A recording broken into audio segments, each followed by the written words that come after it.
سلام تعني هبلي كبراتن تملكتنا زي فلي مدبيو فلي مدب كل جزء أبصمن حدا جزء كاب سني ساعة حدا الفرقان كسب ساعة خلتنا نقرأ مدبنا أيو مبارك تملكتنا لومي أب حجراوي مخكر كوميشن أدهمنا ناوهم كنا بلينا بتلي حجراوي مخكر كوميشن أب ملا زهجر استفاد عليه أجندات مس استفاد عليه وجنات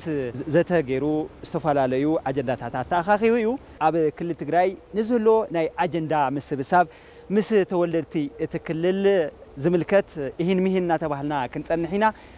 نزلوكم مكتتال النمسجنكو حبركم نازنحو هاجراوي مككر كوميشن خمت الفلات ون قدم يلون بميدياتات بأكلون ناساتنا صنحنا هنا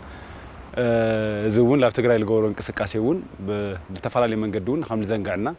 تو ويك على اللوم أو زهاجر اللوم حتوتات ويك على زهاجر اليوم طمتات ويك على زهاجر تعين تساتفو كلهم دلي بالتفعال اللي نا بوليتيكا نا إيكونومي نا محبر ساو تجمعاتو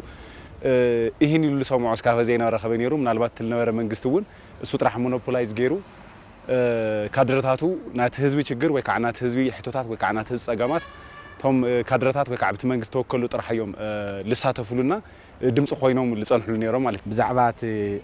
ሃገራዊ ምክክር ኮሚሽን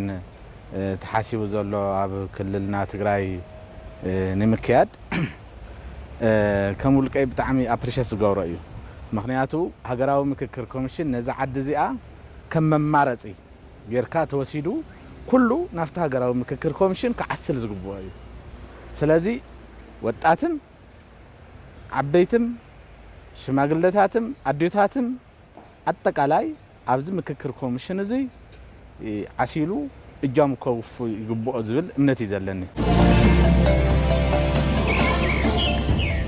هاجراوي مككر كوميشن بمنغستنا سلا زتقاقامه تمالون بقدم تمالون انت زنبر نيرو إلكا اتداليو درجة مخانو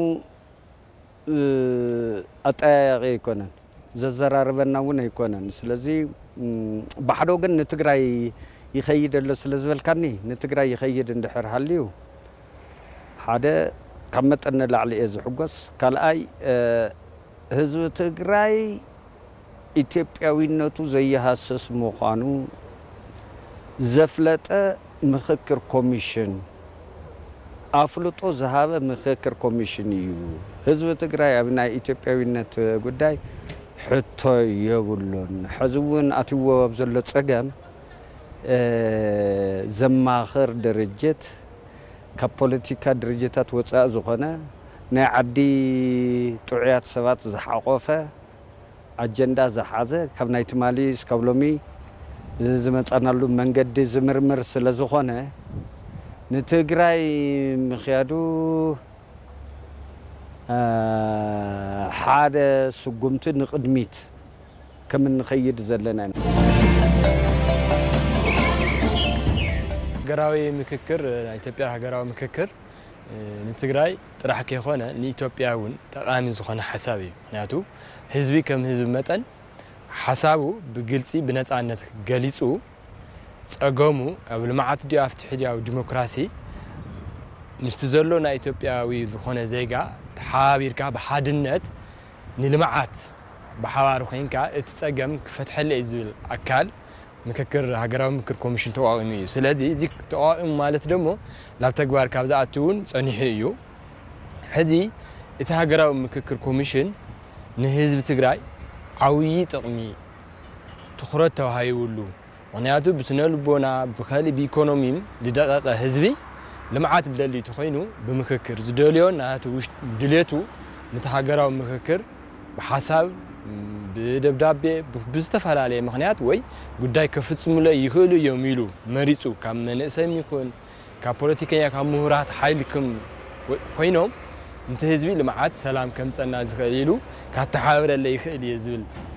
مريصو مس هاجراو مككر بحوار خوينو مفتح كم صلي زكل كسرح يخيل الى العمل ኮሚሽን ሃገራዊ ምክክር ኢትዮጵያ ኣብ ክልል ትግራይ ኣብ ዝገብሮ ምትእኻብ ኣጀንዳ ዕውትን ክኸውን ኣብ ማሕበረሰብ ዘለዎ ብርክ ዝበሉ ሓሳባትን ኣረኣእያትን ብምጽናዕን ብምሓዝን ነዞም ዝተኣከቡ ኣጀንዳታት ብትኽክል ገይሩ ብምፍላይ ናብ ሃገራዊ ምርድዳእን ሓድነትን እንመጸሉ መንገዲ ንምጉዓዝ ዝተፈላለዩ ስራሕቲ ትጽቢት ከም ዝግበሮ ከምዚ ዝስዕብ ይግለጽ። ኢትዮጵያዊ ድርጅት ኢትዮጵያዊ ሓዊሉ ኸይዱ ከማኽሮ ሽግሩ ክሰምዕ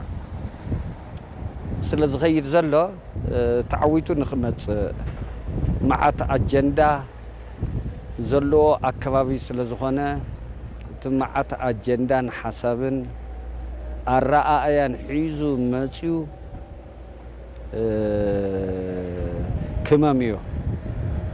ክመምዮ ናብ ሃገራዊ ሓድነትን ሓመላኻኽታን እንመጸሉ መንገዲ ዝሰርሖ ብዙሕ ነገራት ክህልዎ እዩ። ኸይድካ ምምጻእ ኣይኮነን ዝመስለና ኣነ ኢትዮጵያ ኣብዚ ሕጂ ደረጃ በፂሓቶ ዘላ ንኽትበጽሕ ብጽቡቕን ብሕማቕን እቲ ከባቢቲ ኣስተዋጽኦ ኣለዎ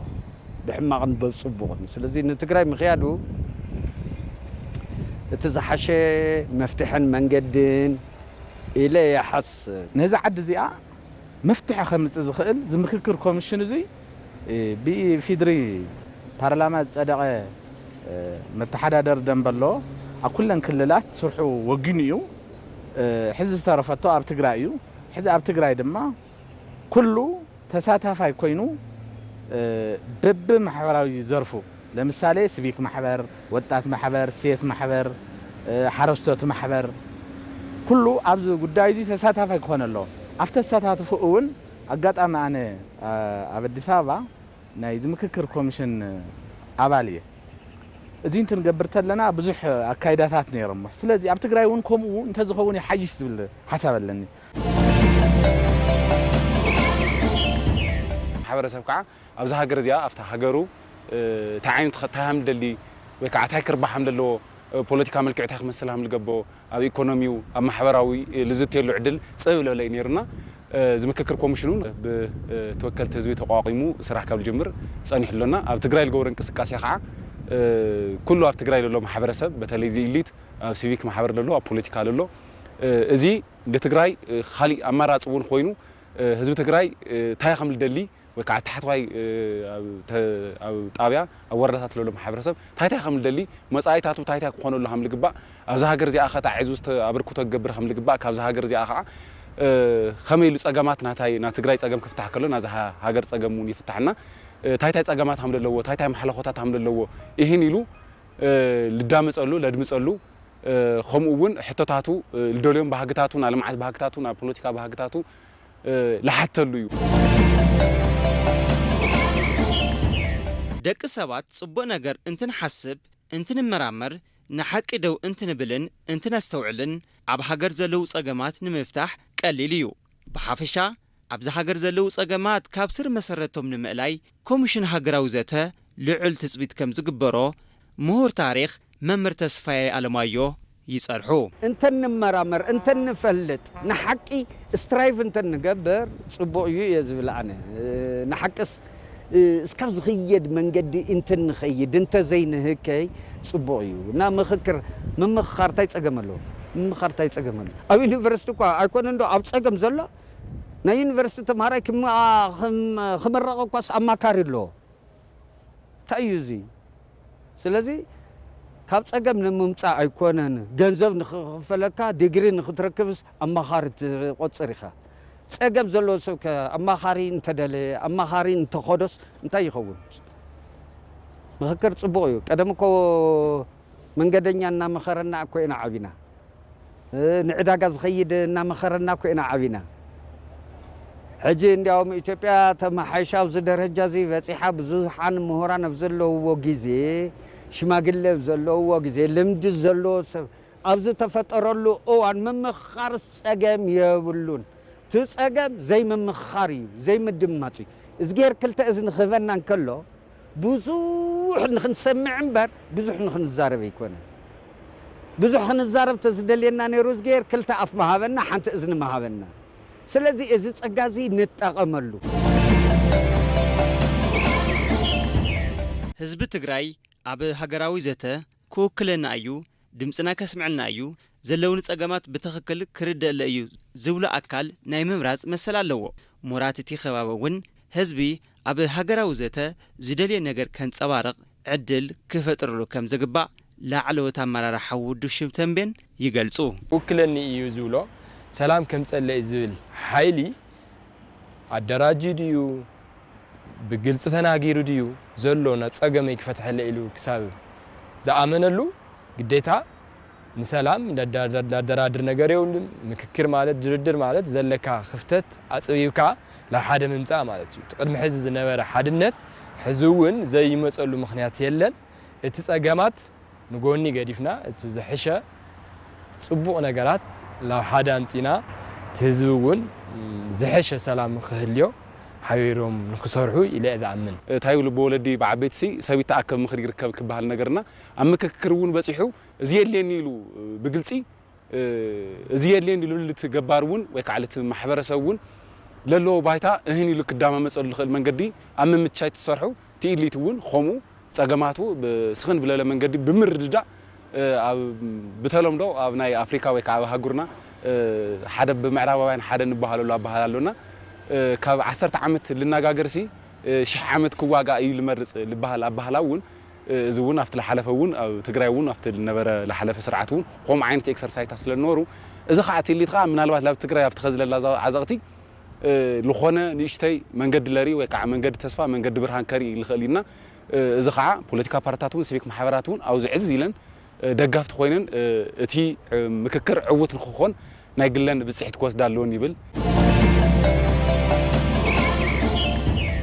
ህዝቢ ትግራይ ኣብ ሃገራዊ ዘተ ዝገብሮ ተሳትፎ ክጠቕመና እዩ ዝብል ኣተሓሳስባ ብምትሓዝ ዘይደልዮም ብምእላይ ሓሳቡ ብናጽነት ክገልጽ ከም ዝግባእ ምሁር ታሪኽ መምህር ተስፋዬ ኣለማዮ ይጸርሑ ንሕዲኡ ናይ ማሕበረሰብ ክፍሊ ይስማዓዮ ይጠቕመና እዩ ዝበለ ይሓዝ ኣይጠቕመና ንዝበለኻ የንጸባርቕ ይመልስ ብሰላም ብናይ ምይይጥ ጉዳይ ናብ ካሊእ እንተይ ተኸየደ ንሃገራዊ ኮሚሽን የስተናግዶ ይስማዓዮ እዝኒ ይሃቦ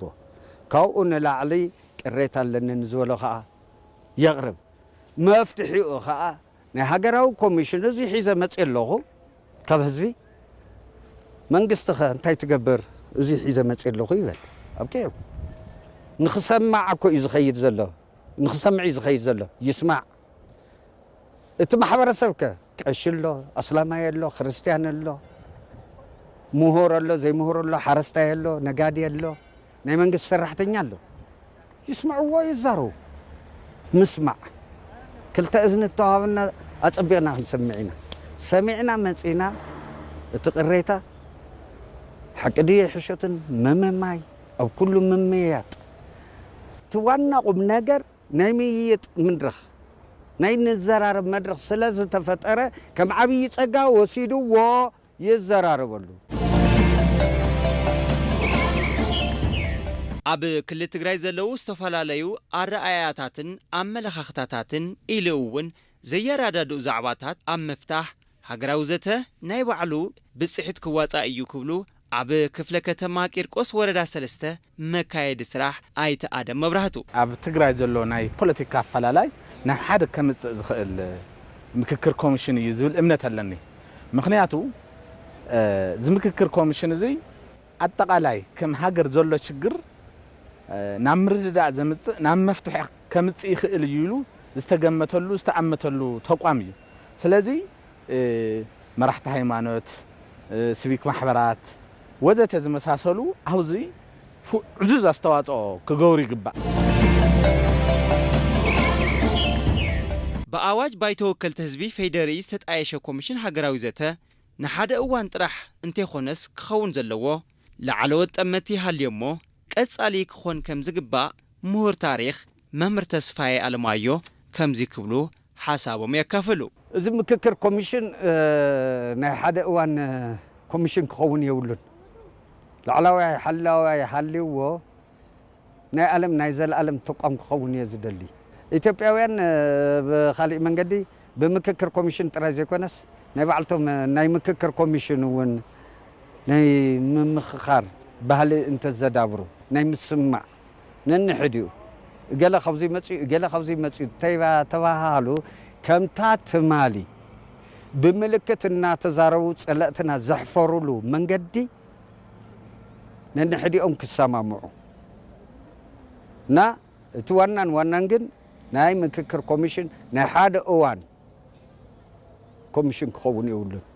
ዓለም ዘለዓለም ናይ ኢትዮጵያውያን ጸገም እኳ 100% እንተተፈተሐ ክህሉ ዝግብኦ ተቋም እዩ ኢለ ዝኣምን ይቕኒየለይ ኣብ መወዳእታ